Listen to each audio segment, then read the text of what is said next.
যা যা ঘটনা ঘটেছে বড় সড়ো ফাইট হবে, সেক্ষেত্রে মার্জিনে আপনি জিতলেন, ভাবতে জিততে পারবেন? দেখুন না, কালীগঞ্জ আমাদের সংগঠন খুব ভালো, কিন্তু আমরা একটা প্রাকৃতিক দুর্যোগের মধ্যে তো আমি আগামী দিনে ব্যবধান আরো বাড়ানোর চেষ্টা করব। শুভেন্দু অধিকারী বলছেন যে আপনারা 90% ভোট পেয়েছেন। দিদি কত ভোটে জয় হলো? আপনি তো দিদি কত ভোটে জয় হলো? আমরা প্রচুর হিন্দু ভোটারদের সাপোর্ট পেয়েছি এবং বিশ্বাস বাঙালির মানুষ কোনো রকম সাম্প্রদায়িক দলকে প্রশ্রয় দেবে না। আগামী হিন্দু ভোটগুলোতে আমরা আরও খাটবো এবং মানবিকতা এবং উন্নয়ন যেন প্রাধান্য হয়ে ওঠে সাম্প্রদায়িকতার উপরে, সেটা আমরা কত ভোটে জয় হচ্ছে? আমি যে খবরটা পেয়েছি অ্যাপ্রক্স 49 সামথিং, তো ফাইনাল খবরটা ডিক্লেয়ার হবে।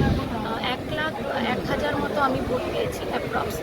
বিজেপি পেয়েছে 52 সামথিং আর 30,000 সামথিং পেয়েছে। আমি অ্যাপ্রক্স দিচ্ছি সবকিছু, ফাইনালটা কিছুক্ষণ পর। আগের বারের থেকে পোলিং কম হলো, তাও মার্জিন বাড়লো কি করে? বাবার মার্জিন ছাড়ালেন কি করে? আগের বারের থেকে তো পোলিং কম হলো প্রায়।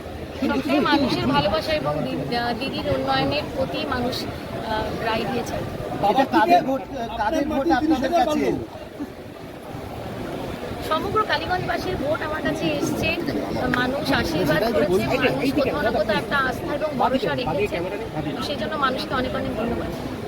আর এই যে বাম এবং বাম কংগ্রেসের সঙ্গে আমরা দেখলাম বিজেপির টাই কম্পিটিশন হচ্ছে, তো বিজেপি কি হিন্দু ভোটটা পুরোটা পেয়েছে? শুভেন্দু অধিকারী বারবার বলে যাচ্ছে যে হিন্দু ভোট। আমার মনে হয় না, আমরাও প্রচুর হিন্দু ভোট পেয়েছি।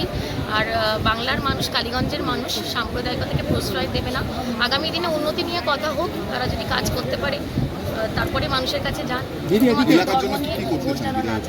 আর আমি একটা উদাহরণ দিতে চাই। আমাদের একটা অঞ্চল আছে কালীগঞ্জ, প্রত্যেকবার আমরা ওখানে হয়তো খুব কম ভোটে পিছিয়ে থাকি, কিন্তু সেই অঞ্চল থেকে প্রায় 3,000-এর কাছাকাছি আমরা লিড পেয়েছি, যেটা পুরোপুরি হিন্দু মেজরিটি এলাকা।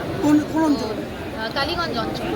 তো এটাই প্রমাণ করে দিচ্ছে যে কালীগঞ্জের মানুষ পাল্টাচ্ছে এবং আগামী দিনে পুরো বাংলাতে একই ফলাফল আপনারা দেখবেন, সাম্প্রদায়িকতাকে বাংলার মানুষ ছুড়ে ফেলে দেবে।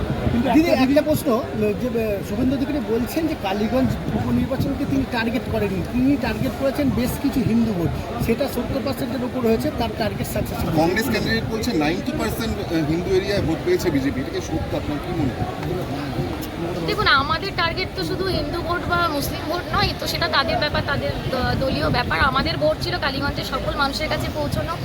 আমরা দলমত দেখে বা নির্বিশেষে দল করি, আর আমাদের দলে উন্নয়নই শেষ কথা বলে এবং আমরা মানুষের পাশে দাঁড়াই। তো আমরা সকল মানুষের কাছে গেছি এবং সকল মানুষের তরফ থেকে আশীর্বাদ পেয়েছি। এখানে ধর্ম নিয়ে কথা হয়নি, সকল মানুষের আস্থা এবং ভরসা পেয়েছি।